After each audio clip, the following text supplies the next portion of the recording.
ایک حدیث پاک، بہت پیاری حدیث پاک، مستدرک کی امام حاکم نے اس کو ذکر فرمایا کہ انبیاء کرام فرشتوں سے افضل، بالخصوص نبی پاک صلی اللہ علیہ وسلم تمام نبیوں سے اور تمام فرشتوں سے افضل۔ تو فرشتوں سے افضل ہونے کی دلیل حدیث پاک میں آتا ہے، حضور علیہ الصلوۃ والسلام نے فرمایا، ابو سعید خدری رضی اللہ تعالیٰ عنہ اس کے راوی ہیں، حضور نے فرمایا کہ میرے 2 وزیر آسمانوں میں ہیں اور 2 وزیر زمین میں ہیں۔ وزیر کس کے ہوتے ہیں؟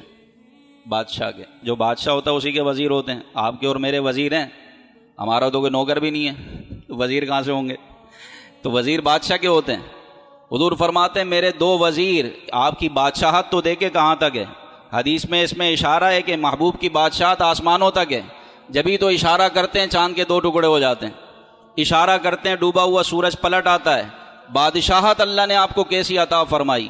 فرمایا 2 وزیر آسمانوں میں ہیں اور 2 وزیر زمین میں ہیں۔ جو 2 وزیر آسمانوں میں ہیں، ایک کا نام جبریل ہے اور دوسرے کا نام میکائیل ہے۔ میرے 2 وزیر آسمانوں میں ہیں، جبریل و میکائیل، یہ 2 وزیر آسمانوں کے وزیر ہیں، اور 2 وزیر جو زمین میں ہیں، فرمایا ابو بکر و عمر، یہ میرے 2 وزیر ہیں، یہ زمین میں ہیں۔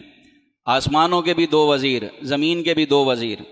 زمین کے 2 وزیر تو اپنے بادشاہ کے ساتھ روزہ اطہر میں موجود ہیں۔ کیسی وزارت اللہ نے عطا فرمائی کہ جب روزہ رسول پر حاضر ہوتے ہیں، محبوب کو سلام پیش کریں گے تو ان کے 2 وزیروں کو بھی سلام پیش کریں گے کہ نبی پاک کی بارگاہ میں جب سنہری جالیوں کے سامنے جائیں تو سرکار علیہ السلام کو مواجہ شریف پر سلام پیش کریں گے، پھر فوراً بعد سیدنا صدیق اکبر رضی اللہ تعالیٰ عنہ کی قبر مبارک ہے اس پر سلام پیش کریں گے، پھر فوراً بعد فاروق اعظم رضی اللہ تعالیٰ عنہ کی قبر مبارک ہے ان پر سلام پیش کریں گے۔